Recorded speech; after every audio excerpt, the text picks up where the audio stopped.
انسان خود ہار نہ مان لے، کوئی چیز اسے ہرا نہیں سکتی۔ اس معاملے پر جھگڑنے کا کوئی فائدہ نہیں جس سے کچھ حل نہ کیا جا سکے۔ کسی کا راز تلاش نہ کرنا دانشمندی ہے، اور اسے کسی پر ظاہر نہ کرنا دیانتداری ہے۔ حسد کرنے والے دوسروں کے لیے تکلیف کا باعث ہے، لیکن اپنے لیے عذاب کا۔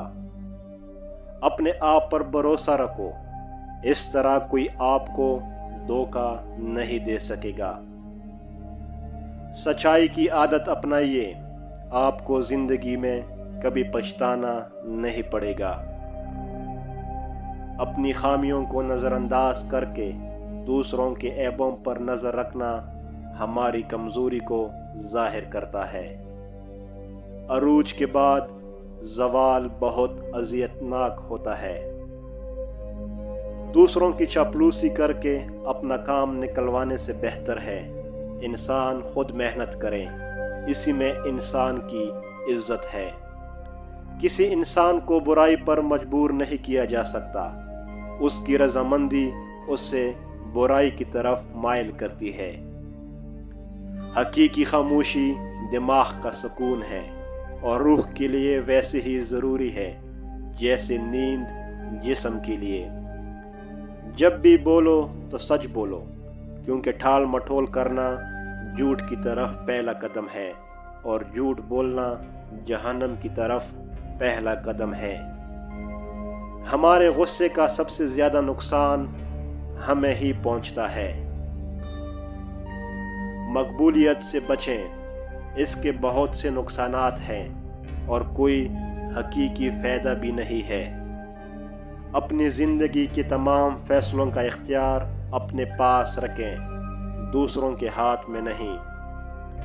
دوست کا انتخاب ایسے کرو جیسے بیوی کا کرتے ہو، تاکہ صرف موت ہی آپ کو اس سے جدا کر سکے۔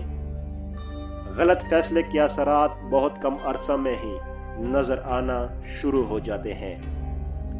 شادی کا فیصلہ عقل مندی سے کریں، پیسے سے زیادہ انسان کو، خوبصورتی سے زیادہ اعمال کو، اور جسم سے زیادہ دماغ کو ترجیح دیں، اور اپنے لیے ایک بیوی اور دوست تلاش کریں۔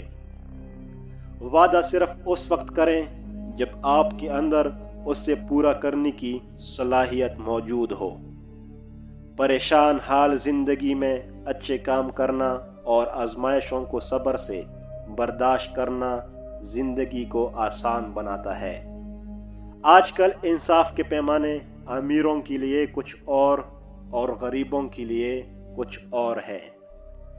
میاں بیوی کے درمیان محبت ہونی چاہیے، انہیں ایک دوسرے پر یقین رکھنا چاہیے، اور ایک دوسرے کے خلاف کوئی بات برداشت نہیں کرنی چاہیے۔